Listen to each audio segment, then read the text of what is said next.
ఆశావహుల నుంచి దరఖాస్తులను స్వీకరిస్తూనే టీడీపీ నుంచి వైసీపీ నుంచి టీడీపీలోకి జరుగుతున్న వలసల తీరును బీజేపీ నిశితంగా పరిశీలిస్తోంది.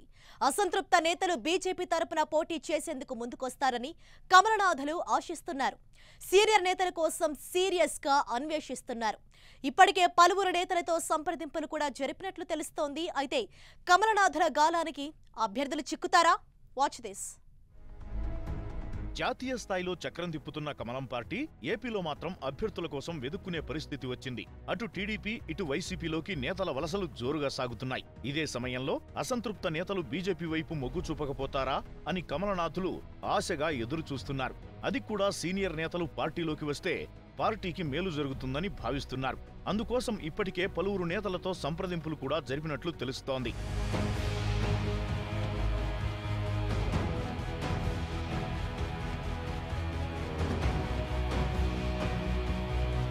లోక్సభ, శాసనసభ నియోజకవర్గాల నుంచి పోటీ చేసేవారి నుంచి గుంటూరులోని పార్టీ ప్రధాన కార్యాలయంలో బీజేపీ దరఖాస్తులు స్వీకరిస్తోంది. ప్రస్తుతానికి 25 లోక్సభ స్థానాలకు 196, 175 శాసనసభ స్థానాలకు 673 వరకు దరఖాస్తులు వచ్చినట్లు సమాచారం. ఇవి కాకుండా ఆన్లైన్ ద్వారా మరికొన్ని దరఖాస్తులు వచ్చినట్లు తెలుస్తోంది.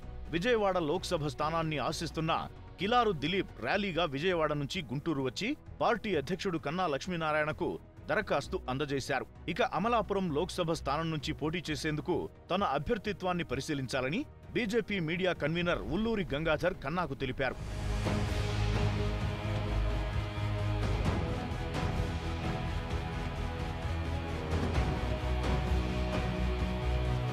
పార్లమెంటు స్థానాలకు వచ్చే దరఖాస్తుల కంటే అసెంబ్లీ స్థానాలకు వచ్చే దరఖాస్తులే ఎక్కువగా ఉన్నట్లు సమాచారం. బీజేపీ తరపున పోటీ చేసేందుకు కాస్త ఆర్థిక స్తోమత కలిగిన వారితో పాటు మధ్యతరగతి వర్గాలు ఆసక్తి కనబరుస్తున్నట్లు తెలుస్తోంది. ఇక వ్యాపార, ఇతర రంగాలకు చెందిన వారు కూడా ఇందులో ఉన్నారు. పశ్చిమ గోదావరి జిల్లా బీజేపీ ప్రధాన కార్యదర్శిగా ఉన్న కె జ్యోతి సుధాకర్ కృష్ణ ఏలూరు శాసనసభ స్థానం నుంచి పోటీ చేసేందుకు అవకాశం కల్పించాలని దరఖాస్తు చేశారు. ఏలూరు లోక్సభ స్థానానికి బంగారం వ్యాపారి చక్కా సుబ్బారావు దరఖాస్తు చేశారు. బీజేపీ కిసాన్ మోర్చా రాష్ట్ర కార్యదర్శి, టింబర్ డిపో కార్యదర్శి బొల్లిశెట్టి వెంకటరామకృష్ణ కాకినాడ రూరల్ స్థానం నుంచి పోటీ చేసేందుకు దరఖాస్తు చేశారు. మార్చి 16న బీజేపీ తొలి విడత అభ్యర్థుల జాబితాను వెల్లడించే అవకాశముంది. 20వ తేదీ నాటికి అభ్యర్థుల ఎంపిక పూర్తి చేయనున్నారు. ప్లానింగ్ బాగానే ఉన్నా బీజేపీకి అభ్యర్థులు ఎంతవరకు దొరుకుతారో చూడాలి.